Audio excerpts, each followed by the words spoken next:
Hey guys, Eternize here.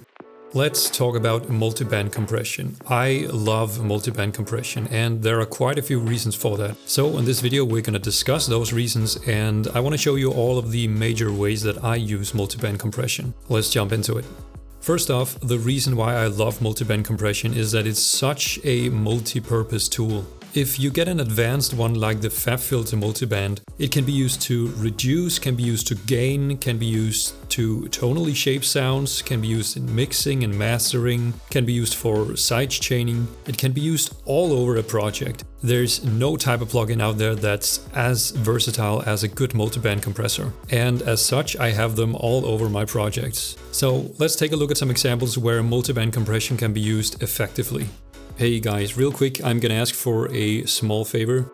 I am fully committed to keep sharing my knowledge with you with these videos, and if you share my enthusiasm for hardstyle, I would really appreciate it if you would hit that like button and also comment down below so that the YouTube algorithm can get this out to the people with our shared interest. Thank you so much, and back to the video. As always, let's first listen to the track that we're going to demo.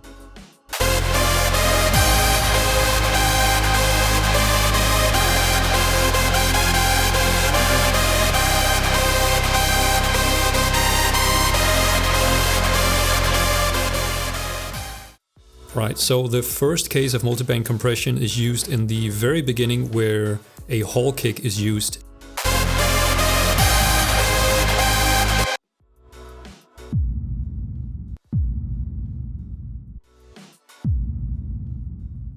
So we have this hall kick which is occupying a lot of the low end, but at the same time we have the bass occupying the low end.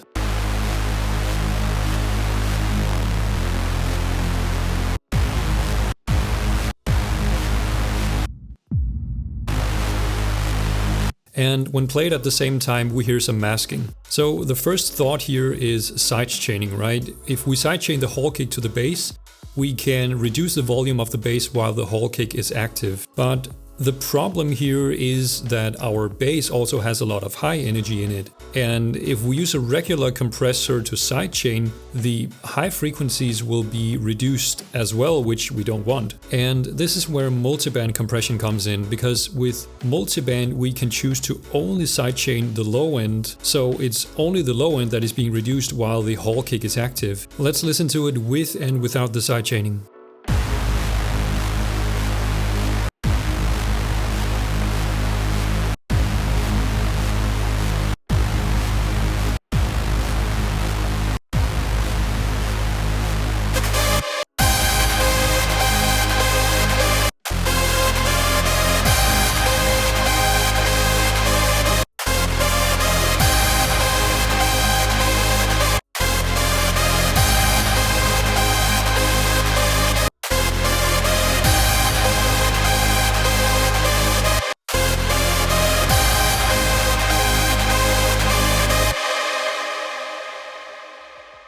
For the next example, we are staying with the bass layer because, as we just found out, the bass layer also has a lot of high frequencies in it, and this part is being played under the lead. So in this scenario, we have masking going on between the bass layer and the lead because both contain a lot of high frequencies.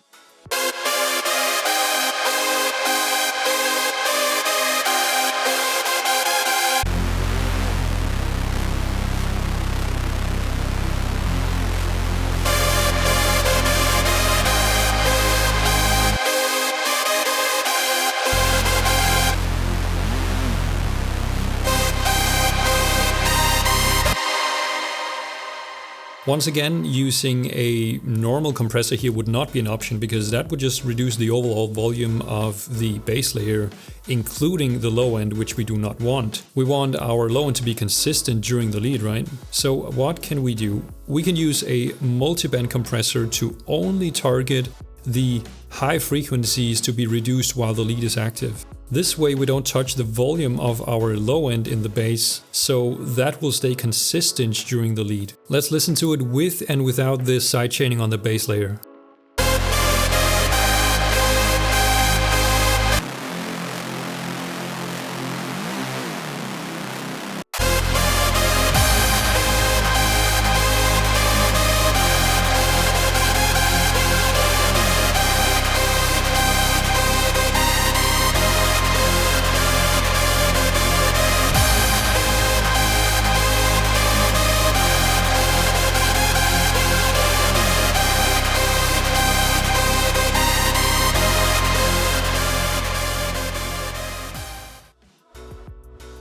Alright, the next example is a multiband compressor placed on the lead group, and it's dealing with the mid frequencies.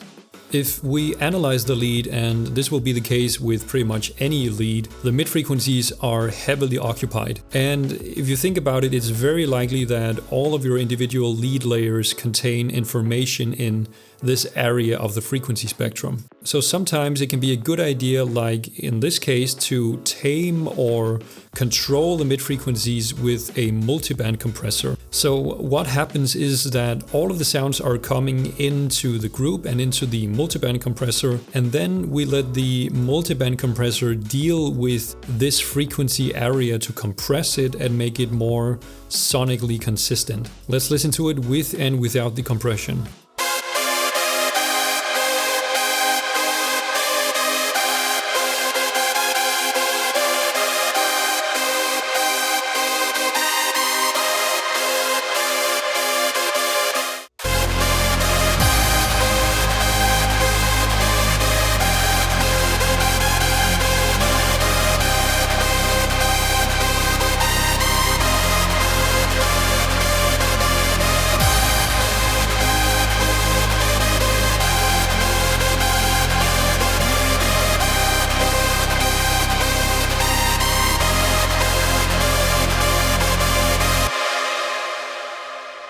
Alright, let's take a look at one more case. This time the multiband compression is used on the master bus, and the purpose is to glue the track together and to give it that final push of energy. So let's talk about the settings. As you can see, every band has been given a boost in volume, so straight away the entire track is boosted 1 to 2 decibels. But then we let the compression do the work and let the bands reduce down to the baseline level at most. So what will happen is that the more quieter parts will get a lift in volume because the quieter parts is not enough to trigger the compression, and then at the more intense part of the track we get a reduction down to the baseline level, which pretty much just equals out the plugin. So this is a great way of achieving that glue by reducing the overall dynamics of the track, and at the same time it increases the perceived loudness and perceived energy of the track. And because it happens in multiple bands, you can make it super transparent. I like to use it on mixed buses as well as on the master, as in this case. Let's listen to the track with and without the multiband.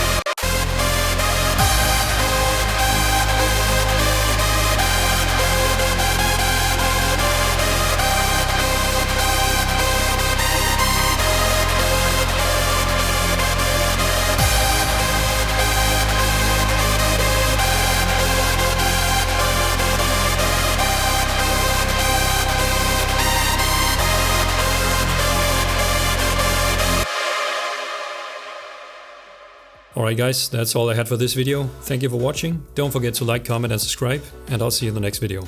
Bye.